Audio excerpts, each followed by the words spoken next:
Hello students, good morning. आज की class में आप सभी का स्वागत है। पार्ट ऑफ सेंटेंसेस के अंतर्गत आज हम अध्ययन करेंगे पार्ट ऑफ प्रेडिकेट। इससे पहले हमने पार्ट ऑफ सब्जेक्ट का अध्ययन किया था। यदि आपने उस वीडियो को न देखा हो तो ऊपर आई बटन पर क्लिक करके अवश्य देखें। आइए इस वीडियो के अंतर्गत हम अध्ययन करें पार्ट ऑफ प्रेडिकेट। आइए देखें पार्ट ऑफ प्रेडिकेट यानी विधेय के भाग।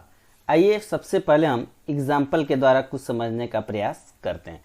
एग्जाम्पल में हम देखें कि कोई सेंटेंस का जो स्ट्रक्चर होता है वो सब्जेक्ट प्लस प्रेडिकेट होता है, यानी सेंटेंस के दो भाग होते हैं, एक सब्जेक्ट और प्रेडिकेट।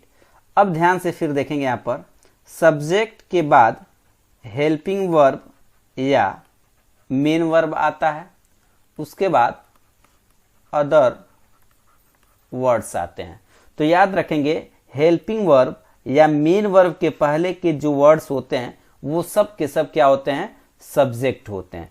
और हेल्पिंग वर्ब और वर्ब के साथ शेष बचे हुए सभी जो वर्ड होंगे वो प्रेडिकेट कहलाएंगे। यानी किसी भी वाक्य में सब्जेक्ट को छोड़कर शेष बचे हुए सभी शब्दों को हम प्रेडिकेट कहते हैं, प्रेडिकेट कहते हैं। तो अब हम पहचान सकते हैं कि सब्जेक्ट क्या है और प्रेडिकेट। यहाँ पर देखेंगे मोहन बाट ए पेन।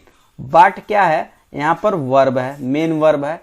तो ये जो पार्ट हो गया ये हो गया आपका सब्जेक्ट, और बाट यानी वर्ब के साथ शेष बचे हुए जो सारे पार्ट हैं ये सारे के सारे क्या हो जाएंगे, आपके प्रेडिकेट।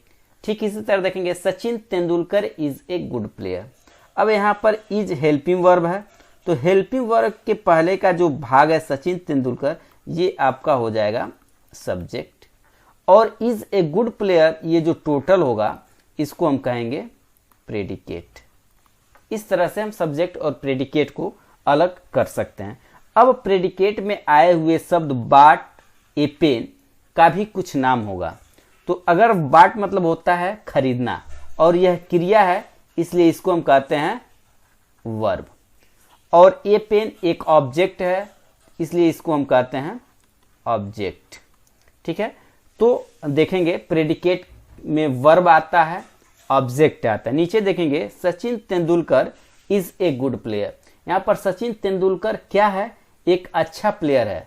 इस सचिन तेंदुलकर और वर्ब इज है को पूर्ण करने के लिए शब्द इस्तेमाल किया गया है ए गुड प्लेयर। तो इस पूरे वर्ड को हम कहते हैं कंप्लीमेंट।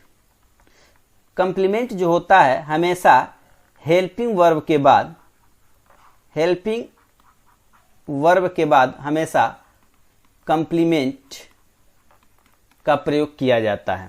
तो यहाँ पर इज के बाद जो ए गुड प्लेयर है ये जो होगा आपका कंप्लीमेंट कहलाएगा। तो Sachin Tendulkar is a good player में सचिन तेंदुलकर सब्जेक्ट है, इज आपका हेल्पिंग वर्ब है और ए गुड प्लेयर जो है वो कंप्लीमेंट है। तो इस तरह से देखेंगे हमें वर्ब भी मिलता है, ऑब्जेक्ट भी मिलता है, कंप्लीमेंट भी मिलता है। तो इस तरह से हम पार्ट ऑफ प्रेडिकेट का अध्ययन हम बारी बारी से करेंगे। तो आइए सबसे पहले हम वर्ब के बारे में जानने का प्रयास करते हैं। इस प्रकार से देखेंगे पार्ट ऑफ प्रेडिकेट यानी विधेय के तीन प्रमुख भाग होते हैं। एक वर्ब जिसे क्रिया कहते हैं, दूसरा ऑब्जेक्ट जिसे कर्म कहते हैं, और एक होता है कंप्लीमेंट जिसे हिंदी में हम पूरक कहते हैं। तो आइए हम बारी बारी से एग्जाम्पल के द्वारा इन्हें देखते हैं। जब केवल एक शब्द का प्रेडिकेट हो तो वह सामान्यतः वर्ब यानी क्रिया होगा। देखेंगे जब वाक्य में केवल एक ही शब्द से प्रेडिकेट बना हो तब वह शब्द वर्ब यानी क्रिया होगा। और दूसरी बात याद रखेंगे, बिना वर्ब के प्रेडिकेट नहीं होता है। यानी अगर कोई सेंटेंस कंप्लीट करना है उसके लिए वर्ब की जरूरत होती है, और वर्ब के बिना प्रेडिकेट संभव नहीं है, याद रखेंगे। यानी जब प्रेडिकेट में केवल एक वर्ड से बना हो, यानी जब प्रेडिकेट केवल एक वर्ड से बना हो तो वह शब्द वर्ब ही होगा। जैसे यहाँ पर देखेंगे ये क्या है आपका सब्जेक्ट, इधर क्या है प्रेडिकेट। तो दे मतलब वे, जम्प्ड मतलब कूदे, क्रिया है तो ये वर्ब है आपका।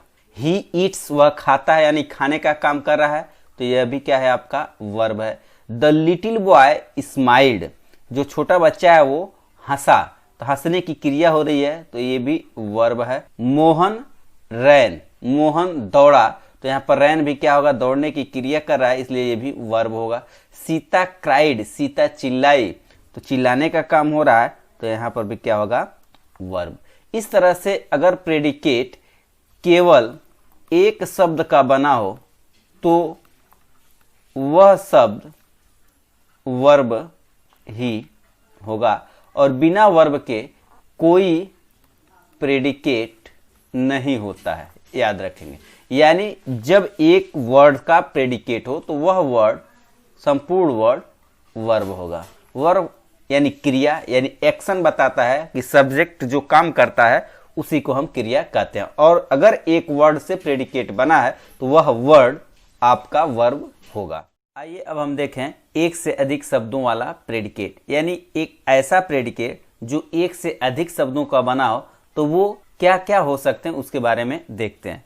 तो यहाँ पर देखेंगे, जब प्रेडिकेट एक से अधिक शब्दों से बना हो तो उसमें helping verb, main verb, object, complement इत्यादि शब्द हो सकते हैं। याद रखेंगे, जब प्रेडिकेट एक से अधिक शब्दों का बना हो तो उसमें helping verb, main verb, object, complement इत्यादि शब्द हो सकते हैं। एग्जाम्पल के द्वारा हम देखें तो यहाँ पर देखेंगे सब्जेक्ट है आई, और प्रेडिकेट देखेंगे यहाँ पर चूंकि ये वर्ब है तो हमको मालूम है वर्ब या हेल्पिंग वर्ब सहित जितने भी वर्ड होते हैं वो सब के सब प्रेडिकेट कहलाते हैं। तो इधर हो गया आपका सब्जेक्ट, सब्जेक्ट हो गया, ये सारे के सारे सब्जेक्ट।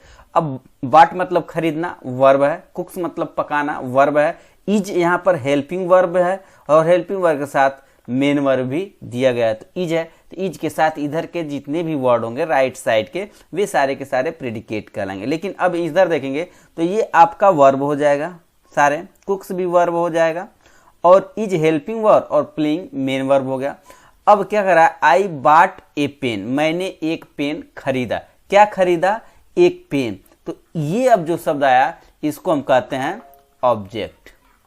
ये वस्तु है और व्यक्ति भी हो सकता है, लेकिन यहाँ पे ये सारे वस्तु हैं या कोई काम ऐसा किया जा रहा है जो रमेश यानी सब्जेक्ट, माई मदर, आई, माई, रमेश इत्यादि के द्वारा प्रभावित हो रहा है। जो वस्तु सब्जेक्ट के कार्य से प्रभावित होती है वो होता है आपका ऑब्जेक्ट। ऑब्जेक्ट को हम बाद में डिटेल में अभी पढ़ेंगे। अभी यहाँ पर सिर्फ देख लेते हैं ऑब्जेक्ट। तो आई बाट, मैंने खरीदा, क्या खरीदा, ए पेन, तो ये पेन आपका ऑब्जेक्ट हो जाएगा। माई मदर कुक्स फूड, मेरी माता खाना पका रही हैं, तो कुक्स मतलब पका रही हैं, क्या पका रही हैं, फूड, तो ये भी आपका क्या हो जाएगा, ऑब्जेक्ट हो जाएगा। Ramesh is playing cricket, Ramesh खेल रहा है, क्या खेल रहा है, क्रिकेट खेल रहा है, तो क्रिकेट आपका क्या हो जाएगा, ऑब्जेक्ट। यानी अगर हम क्या लगाकर क्वेश्चन करें तो हमारा ऑब्जेक्ट निकल कर आ जाता है। अब ये जो देखेंगे तो यहाँ पे हमारे सब्जेक्ट हो गए, फिर वर्ब हो गया, और उसके बाद प्रेडिकेट का प्रयोग होता है। नीचे के एग्जाम्पल देखें तो ये सारे के आपके क्या हैं, सब्जेक्ट हैं, नाउन आर प्रोनाउन यहाँ पर प्रयोग किए गए। तो सीता है, इज को हम क्या कहते हैं, हेल्पिंग वर्ब। लता इज, ये भी आपका हेल्पिंग वर्ब है, और अमित इज, ये सारे के सारे आपके क्या हैं, हेल्पिंग वर्ब हैं। अब हेल्पिंग वर्ब के बाद देखेंगे Sita is honest girl, Sita कैसी है, ऑनेस्ट गर्ल है, एक ईमानदार लड़की है। तो ईमानदार लड़की कंप्लीट करता है सीता के व्यवहार को, इसलिए इसको हम कहते हैं कॉम्प्लीमेंट। ठीक है। इसी तरह देखेंगे लता इज ए गुड सिंगर, लता एक अच्छी गायिका है। तो लता कैसी है, तो एक अच्छी गायिका है, यह कंप्लीट कर रहा है लता के कैरेक्टर को, इसलिए ये भी क्या है, कॉम्प्लीमेंट है। Amit is an athlete, Amit एक एथलीट है, खिलाड़ी है, एथलीट करता है। तो देखेंगे अमित कैसा है, क्या है, तो कहता है कि वो एक एथलीट है, यानी अमित के कैरेक्टर को कंप्लीट करने का कार्य एथलीट, एन एथलीट शब्द कर रहा है, इसलिए ये भी क्या है, कॉम्प्लीमेंट है। अब ध्यान देंगे कॉम्प्लीमेंट जब भी होगा वह हेल्पिंग वर्ब के बाद प्रयोग किया जाता है, यानी कॉम्प्लीमेंट सामान्यतः हेल्पिंग वर्ब यानी वर्ब बी इसको कहते हैं, बीई के बाद प्रयोग किया जाता है। इज, एम, वाज, वेयर इत्यादि के बाद सामान्यतः कॉम्प्लीमेंट का प्रयोग किया जाता है। कंप्लीमेंट भी कई प्रकार के होते हैं जिनका हम बाद में अध्ययन करेंगे। इस प्रकार हम देखेंगे कि जो सेंटेंस होते हैं उनके दो प्रमुख पार्ट होते हैं। एक को हम कहते हैं सब्जेक्ट और दूसरे को हम कहते हैं प्रेडिकेट। क्योंकि हम पार्ट ऑफ प्रेडिकेट पढ़ रहे हैं तो आज हमने स्ट्रक्चर पढ़ा क्या, पहले आएगा आपका सब्जेक्ट, उसके बाद प्रेडिकेट में आपका हो सकता है मेन वर्ब या सिर्फ वर्ब आ जाए, तो एक स्ट्रक्चर ये था। दूसरा स्ट्रक्चर देखेंगे, सब्जेक्ट आएगा, उसके बाद आपका मेन वर्ब जो होता है या जिसे सिर्फ हम वर्ब कहते हैं वो आ सकता है, उसके बाद क्या आ सकता है आपका ऑब्जेक्ट आ सकता है। तीसरा स्ट्रक्चर हमने ये पढ़ा कि सब्जेक्ट आएगा, उसके बाद हेल्पिंग वर्ब आएगा, हेल्पिंग वर्ब यानी जिसे हम is, am, are, was, were, ETC इत्यादि होता है, के बाद क्या आ सकता है आपका कंप्लीमेंट आ सकता है। इस तरह से आज हमने इन 3 तरह के स्ट्रक्चर की बात की। आज के क्लास में इतना ही, मिलते हैं नेक्स्ट क्लास में नेक्स्ट टॉपिक के साथ, तब तक के लिए गुड बाय।